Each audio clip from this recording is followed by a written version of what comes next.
Hello everyone, and welcome back to my channel. I have another interesting species to share with y'all. This one is actually endemic to Texas. This is the Mattox or crenate thumb fairy shrimp, scientifically known as Streptocephalus mattoxi. This fairy shrimp originates from the southern coastal regions of Texas, where it can be found in Kennedy County, only at a few localities. This includes saline playas, which are low in calcium carbonate and calcium sulfate. The substrate of these habitats is mainly sand to sandy loam soils. Due to the habitat's proximity to the ocean, they can actually accumulate a lot of salts, so this species of fairy shrimp is actually quite tolerable to large amounts of total dissolved solids in the water.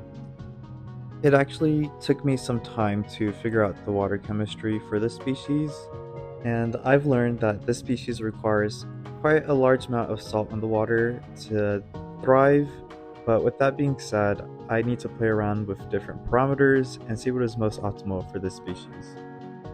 I have the temperature at 68 to 70 Fahrenheit, and they seem to do alright at this temperature. However, I have grown them at warmer temperatures and they significantly grow much better and faster.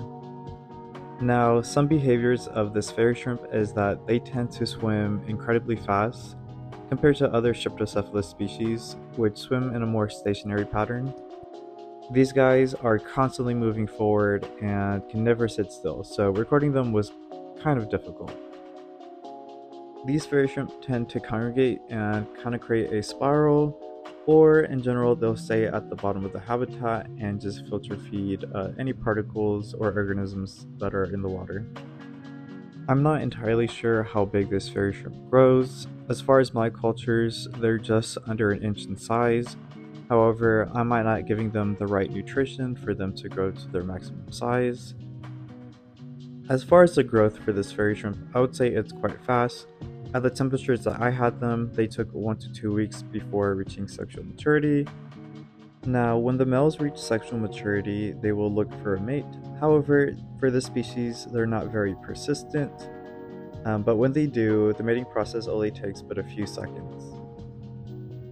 The females will then deposit her eggs a few days later, and these eggs are quite bigger than other Streptocephalus species, and they have this bronze coloration to them. Now, as far as unique characteristics of the species, of course, you have the male's second antenna, and this is what you use to identify the species. I will link a research paper that gives the best description of the second antenna on the males. But as far as other characteristics that I've noticed for the species, is they have quite a longer abdomen than other Streptocephalus species, and their tails, or the cercopods, are bright orange. The females also have a red coloration on the ovisac or brood pouch. However, I have seen this in other species like Streptocephalus texanus. The last subject I wanted to point out of the species is on a conservation aspect. Since the species is only known from a few localities, it is quite vulnerable to human activity. Most of its habitats are actually in the public right-of-way, or they're on private land. Currently, this species is not protected in Texas. However, from what I researched, their population seems to be doing quite fine. But it is important to bring species like these into the spotlight so we can bring more awareness and protection, as they are often overlooked.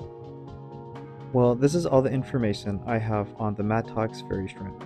However, if you really like this video, please give it a thumbs up, and if you want to see me creating more content, please subscribe to my channel. Thank you for watching.